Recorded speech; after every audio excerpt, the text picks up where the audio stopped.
La Facultad de Humanidades acogió con gran interés la iniciativa del Dr. William Rey, integrante de su claustro docente, de contribuir a las actividades preparatorias del V Congreso Internacional de Barroco Iberoamericano. Ese es el sentido de este panel, en el que docentes e investigadores de nuestra facultad presentarán algunos adelantos de trabajos en curso que desde distintas perspectivas y enfoques se ocupan de temas atinentes al barroco. Aún a riesgo de resultar reiterativo, quiero recordar brevemente una de las razones por las cuales los estudios sobre el barroco resultan significativos para las humanidades y para una institución que hace docencia e investigación en humanidades en América Latina. En más de un sentido, puede afirmarse que el mundo moderno es hijo del barroco y la Ilustración. La historiografía del siglo XX hizo una gran contribución para recuperar, en un proceso que está abierto todavía, los valores y el rol cumplido por el barroco, permitiendo entonces una visión más abarcadora de las raíces de la modernidad europea y americana.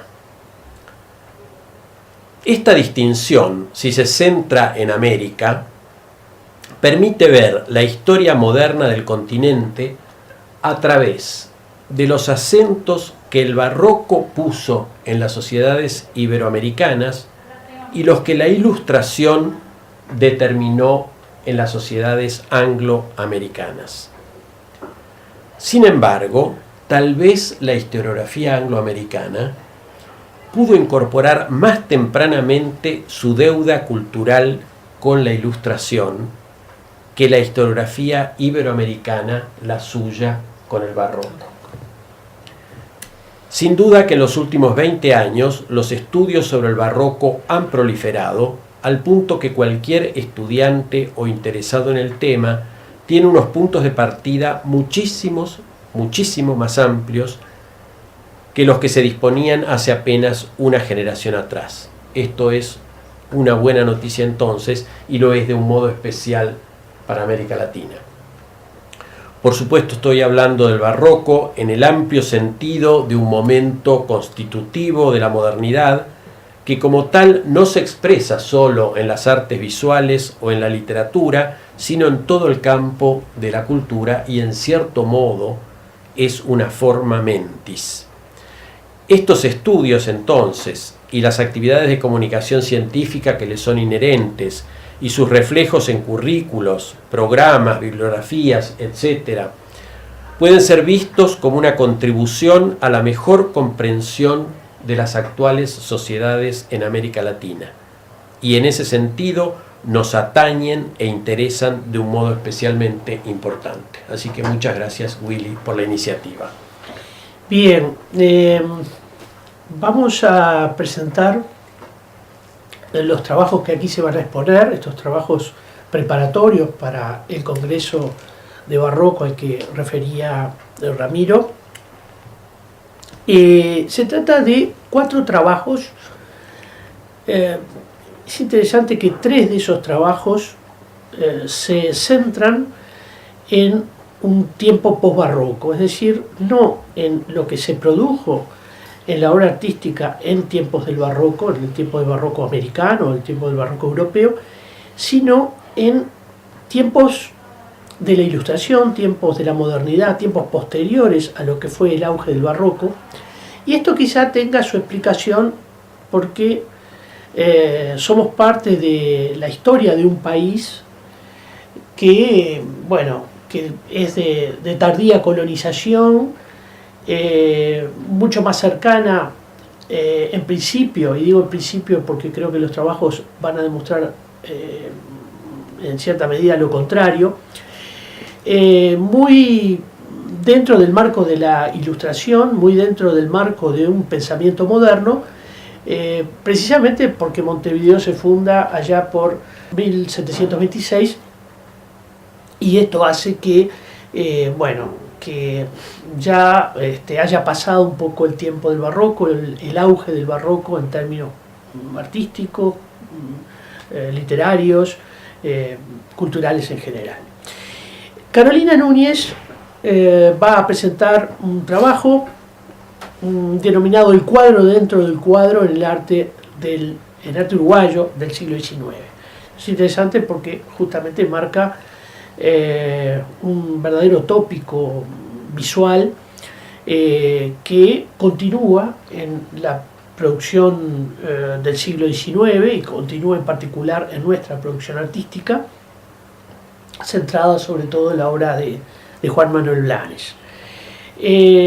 Michel Marx trabajará también más desde la contemporaneidad su visión sobre la permanencia de lo barroco en un trabajo que se llama Vanitas y Pliego, tiempo y espacio en el arte contemporáneo uruguayo. Y yo también trabajaré en la producción artística del siglo XIX a partir de un tópico que es de tiempos del barroco, pero que tiene una continuidad muy grande en el siglo XIX. Sofía Rosa, a quien dejé para lo último, aunque va a ser la segunda en exponer, va a trabajar en el tiempo mismo del barroco, y esta es quizás la ponencia diferente o diferencial dentro del conjunto. Y su trabajo se llamará Éfrasis y retrato, proyecciones en Sor Juana Inés de la Cruz. Damos entonces paso a Carolina para la exposición referida al cuadro dentro del cuadro en el arte uruguayo del siglo XIX. Bueno, gracias. Sí, mi idea es justamente identificar un sedimento cultural barroco en la producción sobre todo de fines del siglo XIX en el Uruguay, como explicaba Willy, un país prácticamente sin barroco. A fines del siglo XIX se dieron en el Uruguay una serie de cambios como parte de un proceso de modernización económica y social, un proceso de cambios que involucraron a la sociedad en su conjunto y que culminan con la emergencia de una nueva concepción de orden social, moderna e ilustrada. Lo que no impidió, sin embargo, que elementos de una tradición anterior, de una tradición barroca, asociada mayormente con el pasado colonial, pervivieran y de alguna manera se imbricaran con estos elementos de la tradición nueva, moderna, formando entonces como un complejo cultural, un complejo entramado cultural, como una red en donde, bueno, se identifican sí los temas nuevos, pero también vamos a ver cómo podemos descubrir en la obra del siglo XIX estas pervivencias, sobre todo en lo que tiene que ver con algunos temas, algunos tópicos y recursos formales y compositivos. Entonces, mi idea es, a través de mirar y de analizar algunas obras del artista Juan Manuel Blanes, identificar este recurso formal, el cuadro dentro del cuadro, que es un recurso que, si bien no se origina durante el tiempo histórico, durante el barroco, sino que su origen puede ser rastreado hasta la antigüedad, va a alcanzar su plenitud y su máximo desarrollo, sí, durante el barroco, asociado sin duda, o de la mano sin duda de la complejidad cultural y conceptual que en el barroco se verifica. Blanes, a quien tenemos aquí en una imagen de él, es sin duda el instaurador del discurso visual republicano en nuestro país. Es un ineludible referente visual, académico, ilustrado, identificado con el discurso civilizador e ilustrado. Sus obras han sido leídas fundamentalmente desde este lado neoclásico ilustrado, pero bueno, nosotros vamos a ir viendo a través de algunas de sus obras cómo perviven justamente en él recursos compositivos y formales de fuerte compromiso barroco, lo que nos va a permitir concluir, además de lo inconveniente que resulta encasillar la producción de un artista en un periodo historiográfico concreto.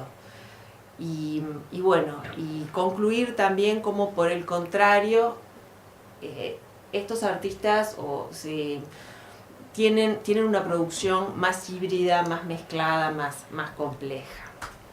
Bueno, hablábamos del cuadro dentro del cuadro, un recurso formal un recurso formal y simbólico. ¿Qué entendemos por cuadro dentro del cuadro? Bueno, es este recurso como un espacio retaseado en el seno del cuadro, con límites más o menos precisos que lo separan del espacio pictórico principal, pero que tiene un sentido propio, independiente, diferente de la imagen en primer plano, pero que interactúa con esta, muchas veces ampliando o modificando el sentido original. Lejos de ser apenas un elemento más de la composición original, la despliega en nuevas lecturas y sentidos. Julián Gallego ha estudiado ampliamente este tema, ha concluido toda una serie de reflexiones en un libro que se llama Cuadro dentro del cuadro, un libro en el que yo me basé como marco teórico para el estudio de algunas obras de Blanes, y él nos explica varias de las maneras y de las justificaciones que tiene este recurso para aparecer. Decíamos que no se origina durante el barroco, sino que es un recurso que podemos rastrear su origen hasta la antigüedad, pero que evidentemente de la mano de la complejidad conceptual del barroco va a alcanzar su máximo desarrollo. Puede asumir diferentes maneras, y esto me parece que es importante porque lo vamos a ver en algunas de las obras. Desde simples separaciones en el interior de la superficie pictórica hasta cuadros que ocupen la casi totalidad del soporte anfitrión.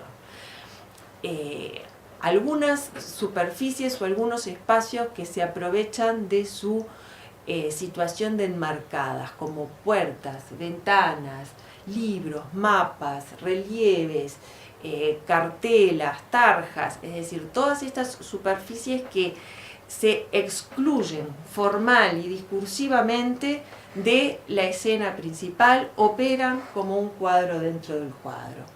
Como también pueden identificarse como cuadro dentro del cuadro aquellas imágenes que no están claramente delimitadas, es decir, no hay un marco, no hay un límite preciso, pero sin embargo se constituyen como un mundo conceptual, como un nivel conceptual diferente del de la imagen pictórica principal. Me refiero, por ejemplo, a un reflejo, a un sueño, a una representación. Y bueno, y vamos a ver entonces ejemplos de estas cosas. Como conclusión a esta introducción, me interesa este concepto, que el cuadro dentro del cuadro, si bien no es un recurso originado durante el siglo XVII, insiste en una idea clave del barroco, la del compartimento estanco dentro de un todo, célula que compone célula mayor, modo de subrayar las reglas de juego, de señalar al mismo tiempo lo real y lo ilusorio de la pintura. Fue un recurso análogamente utilizado no solamente por artistas visuales, sino también por escritores. Estas son algunas de las formas en las que se puede encontrar el recurso, no nos vamos a detener, sino que mediante la visualización de algunas de estas obras vamos a ir pasando por ellas. Bueno, entonces ahora sí quería compartir algunas imágenes. Estas son dos obras de Juan Manuel Blanes, un episodio de fiebre amarilla en Buenos Aires de 1871, la de la izquierda, los últimos momentos del general Carreras, la de la derecha. En estas dos obras Blanes utiliza de manera literal y clara una puerta enmarcada, una puerta que separa a la vez que vincula dos espacios diferentes, un interior y un exterior. Desde que los artistas renacentistas empezaron a explorar las posibilidades espaciales y las complejidades de representar la tercera dimensión, se hizo común el uso de una puerta, una ventana abierta en el fondo del cuadro para de esa manera mostrar una vista diferente. En este caso la puerta nos separa un interior de un interior de un exterior que van a tener ambos sentidos simbólicos diferentes. En el caso del episodio de la fiebre amarilla en Buenos Aires, estamos en un interior oscuro, lúgubre, en donde yacen dos figuras muertas, dos cadáveres víctimas de la epidemia de fiebre amarilla y un niño al que indefectiblemente habría alcanzado tal vez también la muerte de no haber entrado por esa puerta, de no haberse abierto esa puerta y haber dado lugar al ingreso de ese otro espacio, de ese espacio otro, de ese exterior, de la ciencia, de la civilización. En esta obra Blanes maneja varios temas de compromiso barroco. Por empezar, el tema mismo, la muerte, representada de manera cruda, evidenciando el patos, y si vemos un boceto de una obra preparatoria, ese patos todavía está aún más enfatizado. El manejo de la luz, es una luz en haz, una luz lateral, también como es de tradición barroca. Sin embargo, Blanes utiliza también la luz de manera simbólica. Es la luz de la civilización, es la luz de la ciencia. Es decir, Blanes se adscribe a este discurso civilizatorio. Blanes es un artista ilustrado, neoclásico, pero no se puede negar que también utiliza un recurso formal de una tradición anterior para enfatizar ese discurso. En este caso, el cuadro dentro del cuadro, o la puerta dentro del cuadro, es un recurso formal.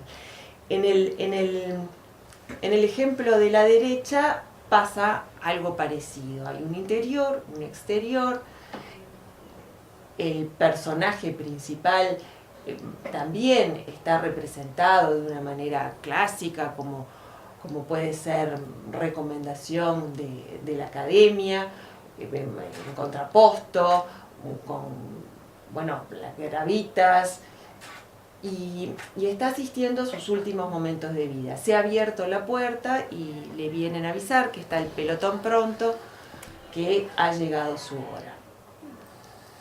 Si bien el recurso formal se utiliza de manera análoga, en este segundo ejemplo interesa también remarcar que en el espacio interior todavía cabe la posibilidad de unos minutos más de vida, ¿no? El sacerdote le está pidiendo a los verdugos unos minutos más. Es decir, en este espacio todavía no está todo dicho. Esto podría tener que ver con otro tópico barroco, que es el carpe diem.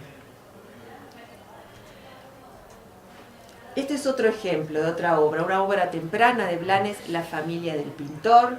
En un interior, en su taller, el artista autorretratado, trabajando, pintando un cuadro, acompañado de su familia, su madre, su esposa, sus dos hijos y un hermano. En su taller aparecen también atributos de su labor, la paleta, una carpeta de dibujos, y al fondo de la escena, que no se ve muy bien en esta foto, que es en blanco y negro, varios cuadros. Acá el recurso cuadro dentro del cuadro aparece de manera literal. Y podemos leerlo por lo menos de tres maneras diferentes, según el esquema que nos daba Gallego. En primer lugar, como el autorretrato del artista pintando.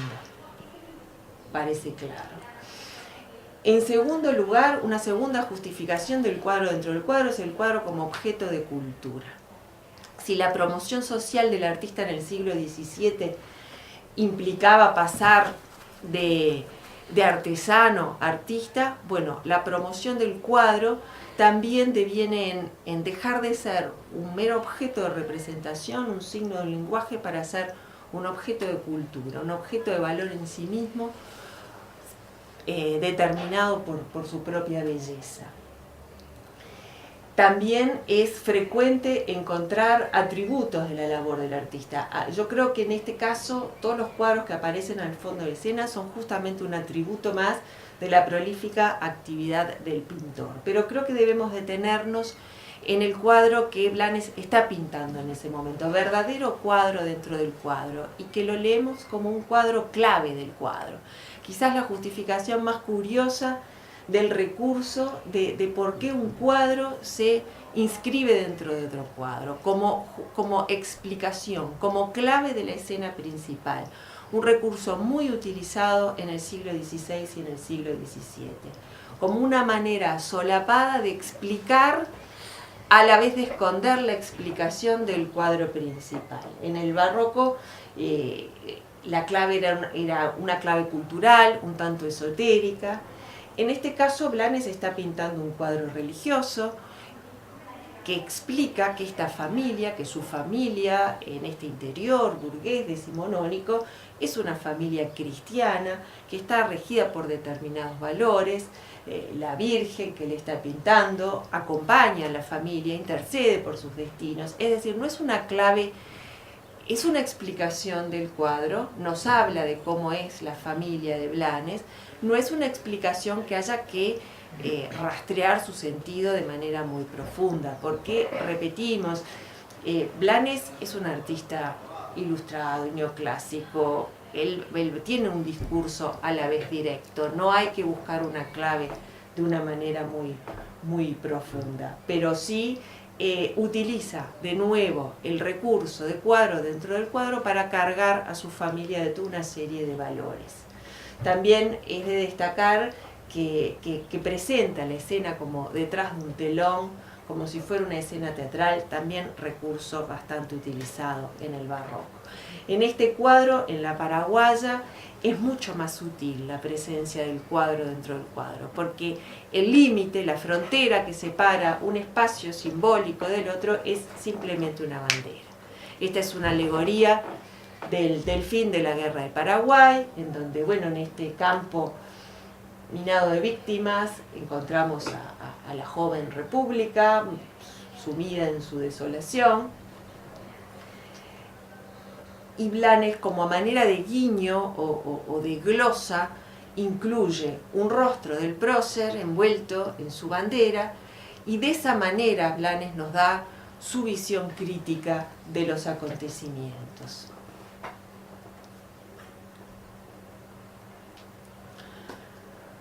El general Urquiza le encargó a Blanes una serie de obras para la capilla de San José, que rondaban en torno de los dolores de la Virgen, y 7 composiciones en torno a ese tema, y una de composición independiente que era el Sueño de San José, del cual tenemos 2 versiones, un óleo y un fresco. En este cuadro también vemos dos espacios conceptuales, 2 espacios simbólicos diferentes. Un espacio de la realidad pictórica, el espacio donde está San José dormido, y un espacio ilusorio, el espacio del sueño de San José, pero no lo tenemos enmarcado tampoco, no hay necesidad de marco. Detrás de San José tenemos a la figura de la Virgen como difuminada, que es justamente el espacio del sueño de San José. Entonces hay un espacio pictórico de realidad y un espacio pictórico de sueño, sin necesidad entonces de marco. En el caso del fresco, ha desaparecido el espacio del sueño. Tenemos en lugar de esa imagen difuminada de la Virgen una pared de ladrillos, es decir, en donde ha caído el revoque, pero no vemos entonces el sueño de San José como si entonces estaba representado aquí. Bueno, y por último quería mostrarles esta otra imagen, que es un retrato de Juan Lindolfo Cuestas, que es una imagen bien interesante para el análisis de temas barrocos. tenemos un espacio pictórico celestial, en donde una figura, si bien no es alada, está apoyada en una nube, como flotando en el cielo sobre la ciudad de Montevideo. Es una alegoría de la República que sostiene entonces en sus manos un medallón de Juan Lindolfo Cuestas. Como decíamos hoy, si tenemos un espacio pictórico principal, el espacio dentro del cuadro secundario es de un segundo nivel. Se excluyen lógicamente unos de otros. Si hay un espacio de realidad, hay otro ficticio. Sin embargo, un retrato constituye el tema del cuadro. En este caso, el tema del cuadro está en ese cuadro, dentro del cuadro, que es el retrato de Lindolfo Cuestas. Un retrato circular, evidentemente el retrato circular nos remite hasta a la moneda, por ejemplo, en donde el retrato ha sido representado desde la antigüedad. Y en esta imagen tenemos otro asunto que me parece que es bastante interesante, por lo menos de plantear, para dejarlo para futuros trabajos, que es el tema del marco del cuadro. Es un marco pintado, decorado. Yo estuve buscando datos y referencias acerca de este marco y todavía no he encontrado demasiadas, pero independientemente de cuál hubiera sido la verdadera participación de Blanes en este marco, evidentemente nos enmarca el espacio celestial. Es decir, que tenemos una imagen celestial enmarcada que a la vez sostiene un retrato enmarcado. Es decir, tenemos varios niveles de lectura en esta composición, prácticamente una puesta en abismo o un juego de cajas chinas que bueno, me parecía interesante entonces terminar esta exposición con esta imagen, porque creo que es bastante clara la conclusión de que por más que todas estas imágenes hayan surgido a finales del siglo XIX, son muy deudoras e incluyen en su composición un fuerte compromiso barroco. Bueno, a continuación yo voy a estar hablando sobre el diálogo que existe entre las pinturas que se han hecho de Sor Juana Inés de la Cruz y la poesía de ella a través de un concepto, digamos, retórico que se denomina éfrasis, que justamente permite referir a este diálogo y a este entramado que se forma entre la imagen y el texto. Yo preparé para este encuentro una ponencia que voy a leer a continuación. Éfrasis y retrato, proyecciones en la imagen de Sor Juana Inés de la Cruz. La poesía y el arte han sido y son inseparables. Muchos son los escritores que pintaron, como también los pintores que escribieron, sin mencionar los textos que han inspirado a pintores, escultores y más recientemente a cineastas. Incluso se ha llegado a hablar del retrato escrito casi como una modalidad dentro de la literatura, y por qué no también de la pintura. No en vano Picasso decía que la pintura es poesía. La formulación de analogías entre la poesía y la pintura puede encontrarse ya en la afirmación de Simónides de Seo, según la cual la pintura es poesía silenciosa y la poesía es pintura que habla, y se consagra con la famosa cita de Horacio de la epístola a los Pisones, ut pictura poiesis. Esta interacción no parece ser pues casualidad, sino una necesidad. Ambos sistemas semióticos rompen sus fronteras constantemente para alcanzar el máximo de expresividad, ya que tanto un texto literario como una pintura son espacios de signos y como tales están destinados a establecer relaciones dialogantes permanentes, tanto cotextuales, es decir, aquello que pertenece al dominio de la propia obra y sus elementos en presencia, como contextuales, es decir, el dominio del entorno que engloba a la obra. El barroco, por su parte, hizo de la unión imagen-escritura una relación cotextual. poemas inspirados en pinturas, pinturas que retoman mitos, extensas y explicativas cartelas en los cuadros, textos que creaban y recreaban monumentos efímeros, entre otros. En este marco aparece la figura de Sor Juana Inés de la Cruz, que, de un pincel nacida, ha dedicado una serie de poemas y sonetos a reflexionar sobre el arte de retratar y su vínculo con temas como lo efímero de la belleza, el tempus fugit y la traición de los sentidos. En décimas que acompañaron un retrato enviado a una persona, dice: «A tus manos me traslada la que original es, que aunque copiada a la vez, no la verás retratada». En líneas generales se puede decir que el retrato supone poner de manifiesto la presencia del sujeto retratado, ya sea en palabras como en colores. Sujeto en cuanto persona única e irrepetible, pero también sujeto perteneciente a un grupo social que es representado según su estatus, según su sexo, según su edad, según su raza y fundamentalmente según su retratabilidad, que según Susana Waldman, la virtus como criterio de la nueva retratabilidad constituye en el barroco el fundamento para el retrato, por ejemplo, de labradores, trabajadores o gente sencilla de pueblo.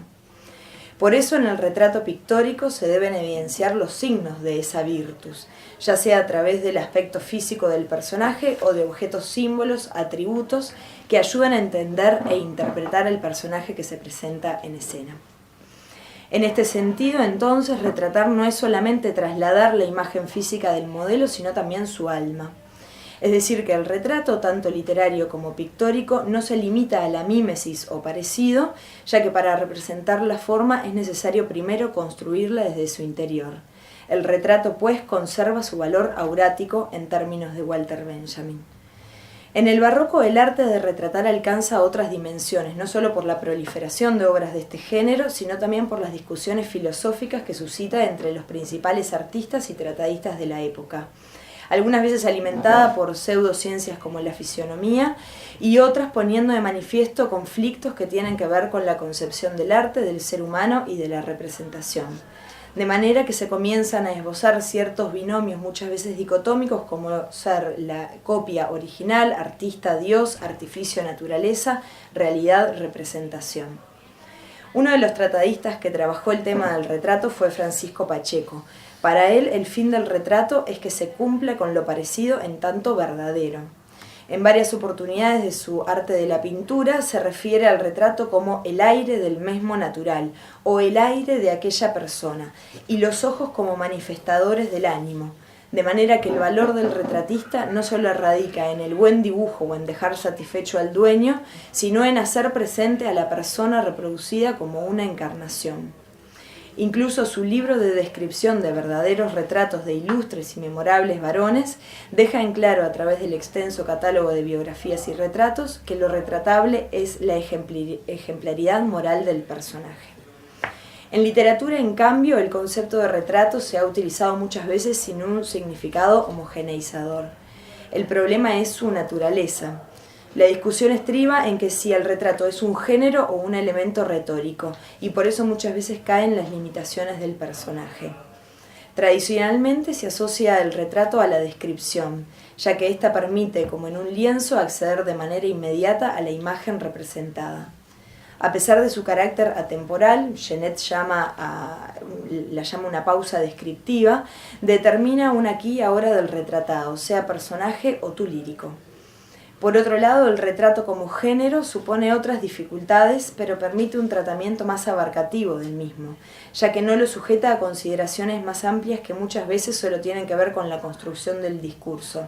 Es decir, se lo deja de ver como una técnica o procedimiento particular para atribuirle entidad textual independiente.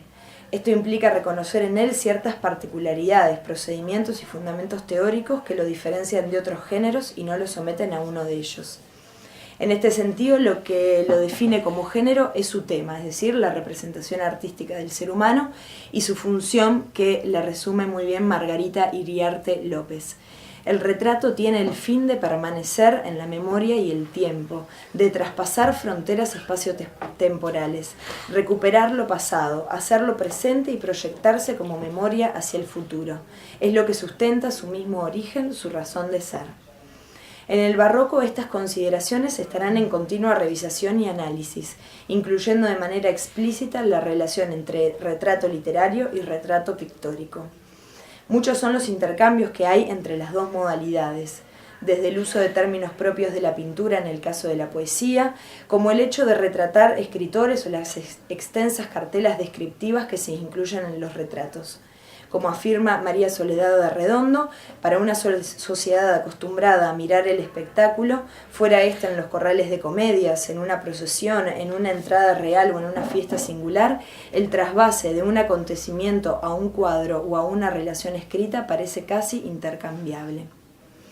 De este modo, este entramado que se configura entre el texto y la imagen sirve también en este periodo como medio para expresar otros tópicos y cuestionar ciertos aspectos relativos a la mímesis y al desengaño del mundo.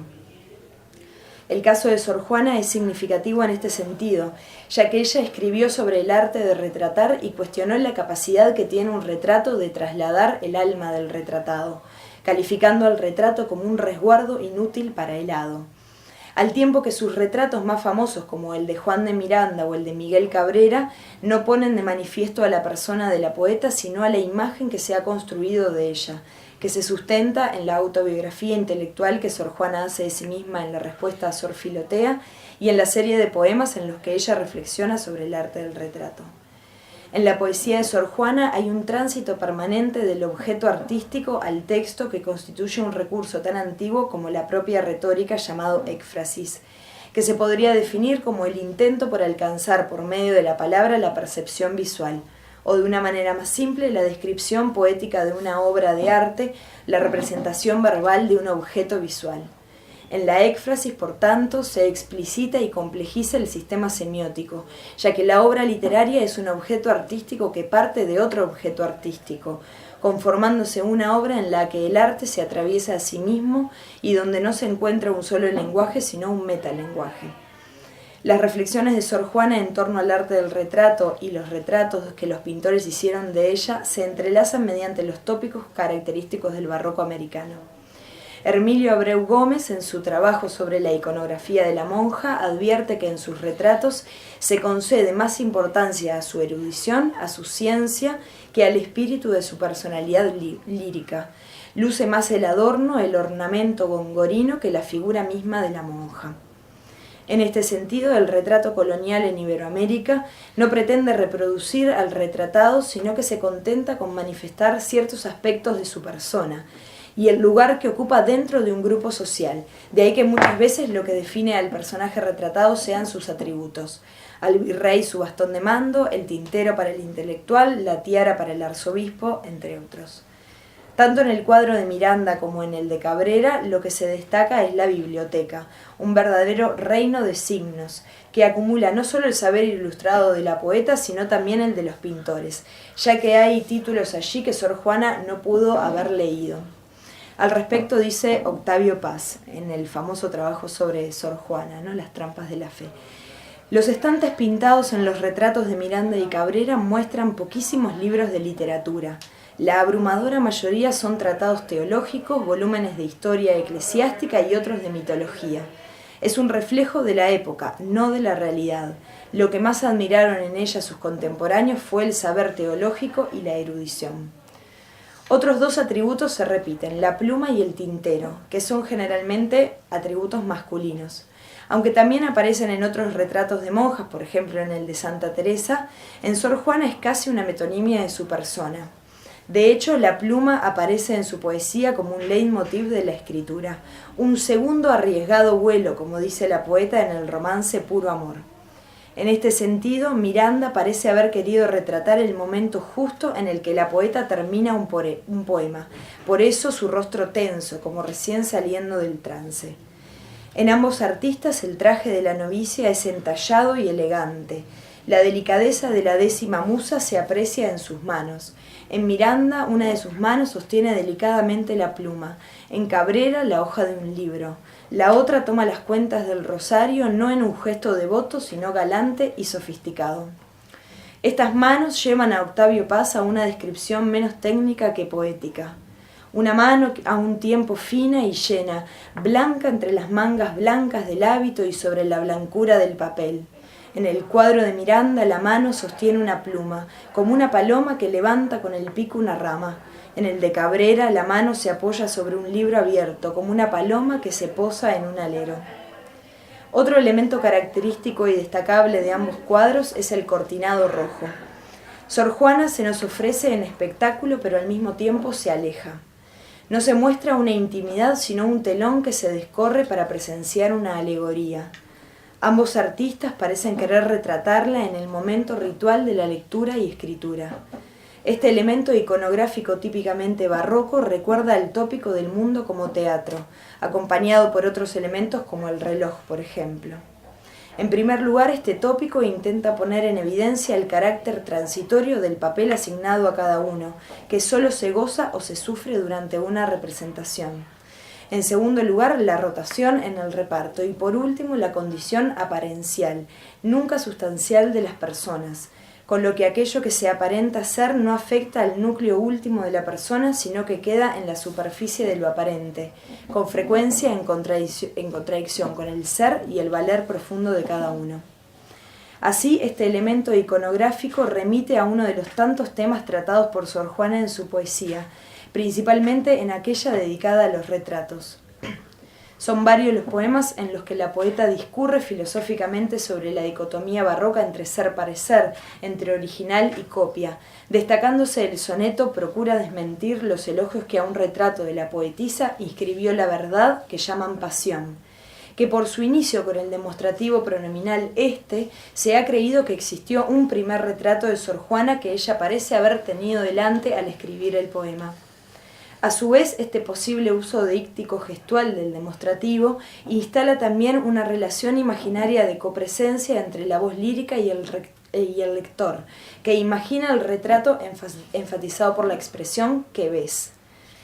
Más allá de la existencia o no de un primer retrato aurático de la monja, este poema se inscribe dentro de la tradición de la éfrasis referencial genérica, que es un caso intermedio entre la éfrasis referencial y la nocional, ya que este tipo intermedio, sin designar a un objeto plástico preciso, propone configuraciones descriptivas que remiten al estilo o a una síntesis imaginaria de varios objetos plásticos de un artista.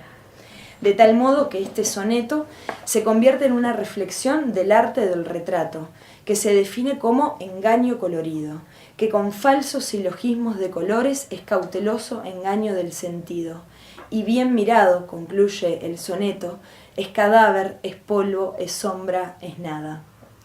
De algún modo, los retratos que se han hecho de la poeta establecen un juego de espejos entre Sor Juana real y su representación, ya que así es como la pintan e imaginan estos artistas.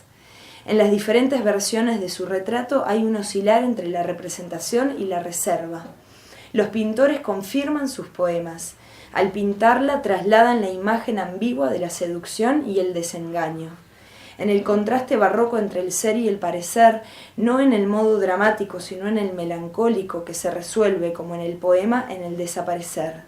No te admire la calma y el silencio que hay en mí, pues mi original por ti pienso que está más sin alma. Muy bien. Bueno, yo lo que les voy a comentar es un trabajo muy reciente, recién está ahí en principios de investigación, y surgió un poco a raíz de un texto de Carmen González, es una historiadora del arte, publicó un artículo reflexionando sobre el concepto de vanitas en las obras contemporáneas.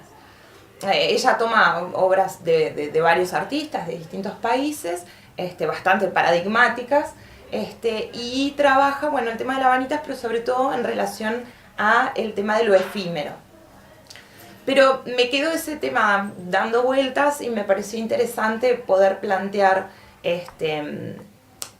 con la oportunidad del Congreso sobre Barroco Iberoamericano, poder traer ese tema a obras contemporáneas uruguayas. Entonces empecé a buscar obras y qué mejor ocurrencia que ya que tenemos la segunda experiencia de Bienal en Montevideo, poder buscar allí si había alguna obra que pudiera encuadrarse, enmarcarse dentro de esta investigación. Y por eso Este trabajo se llama La vanitas y el pliegue, tiempo y espacio en el arte contemporáneo uruguayo. La Bienal de Montevideo de este año, 2014, tiene como eje central temático 500 años de futuro. Ese es el lema y el título de la exposición. Y su curador, Alphonse Hug, y su co-curador, Santiago Tabela, uruguayo, artista uruguayo, han definido más o menos esta línea de trabajo como la detención del curso del tiempo. O sea, no solo pensar en qué pasó en el arte uruguayo o americano 500 años atrás, o históricamente y culturalmente 500 años atrás, sino también pensarlo como un volver a ese tiempo, pero pensando hacia el futuro. Bueno, lo que quería centrarme es en dos espacios particulares de la Bienal, ya que tomaron 4 edificios para hacer la exposición. Uno es la central del Banco República, y el otro es la iglesia de San Francisco de Asís o San Francisco del Puerto. Ambos edificios, uno de los edificios, la iglesia, es del siglo XIX, de fines del siglo XIX, y la central del Banco República en realidad se inauguró a principios del siglo XX. Y además tomé dentro de estas exposiciones 2 obras en particular que llamaron mi atención y que me parece que se pueden enmarcar dentro de esta posible lectura, de acercar tópicos del barroco y ver cómo superviven en el arte contemporáneo. Bueno, una de ellas es Pachacutic. Es una obra, una instalación contemporánea de la artista uruguaya Lucía Pitaluga, y consiste en una máquina que emite un sonido constante, como un pac, pac, pac, que se repite todo el tiempo, y si uno se aleja de ella deja de escuchar ese sonido en el edificio, y hay 6 máquinas de humo a presión colocadas en 6 ex cajas donde se hacía el intercambio monetario en el banco cuando funcionaba como tal. Es muy impresionante, estamos compartiendo las imágenes, algunas de las imágenes, ingresar a ese espacio y ver cómo trabaja ese humo en relación al lugar mismo. Además de que las máquinas se activan cada 5 minutos, así que da como una oportunidad de ver el final del proceso, cuando ese humo ya casi se ve imperceptible en el techo del edificio, o también bueno, la experiencia de ver cuando recién sale de la máquina, ¿no? Que uno no ve la máquina porque está instalada debajo, pero logra ver cómo sale de cada una de las cajas. Afecta muchísimo el espacio de una forma muy particular, no solo por estas columnas y nubes de humo que se van formando, sino también porque genera un ambiente que en un espacio laico llama la atención, lo lleva y lo traslada como si fuera un espacio religioso. Eso es muy interesante.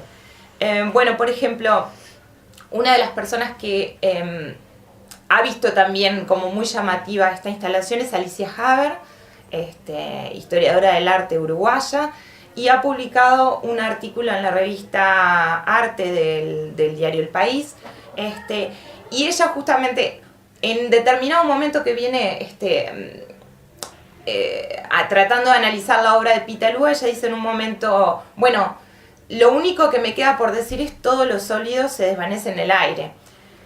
Entonces, asociar estos 2 tópicos, uno claramente de la posmodernidad y de la contemporaneidad, a un tópico que es barroco, como puede ser las vanitas, justamente pensar el tiempo otro. Es decir, pensar en la muerte, en reciclar, en enseñar también cuáles son los valores verdaderos de la vida y cuáles son los que vamos a dejar cuando nos toque llegar a la tumba.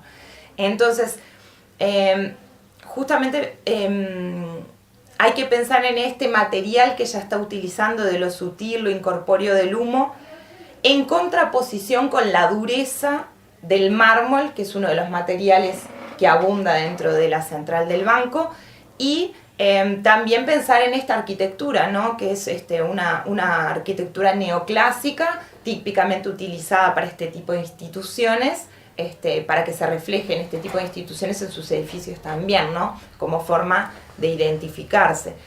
Entonces esta contraposición entre un material blando y un material duro, en la afectación de este espacio a través de la sutileza del humo y cómo se expande en el espacio, me parece un tema de acercamiento desde lo material a el tópico de lo barroco, como venía mencionando, en relación a las vanitas. Y por el otro lado también eso que yo comentaba recién, pensar que en un espacio laico ingrese un rito purificador de tradición andina precolombina para aniquilar o combatir de cierta forma el capitalismo, y nuevamente, como si fuera una vanitas, dejar ese mensaje de, bueno, este es el momento de cambiar, llegó la hora de cambiar, ya no hay más tiempo para el capitalismo, y decirlo desde el discurso de ese espacio es muy fuerte y acerca estos dos momentos artísticos completamente distintos. Me gustaría leerles la explicación que da Lucía Pitaluga, uno de los comentarios que hace para explicar Lucía Pitaluga su obra. Dice: la tradición andina nombra a Pachacuti a una nueva era durante la cual los pueblos originarios de América dejarán de ser oprimidos. Su comienzo sería 500 años después de la llegada de los españoles y su transición duraría 40 años. Pachacuti implicaría la transformación de la naturaleza, de la historia y la sociedad. Es el despertar de una nueva conciencia, un proceso de decolonización que cuestiona la economía capitalista. Significaría un cambio paradigmático para hacer viable la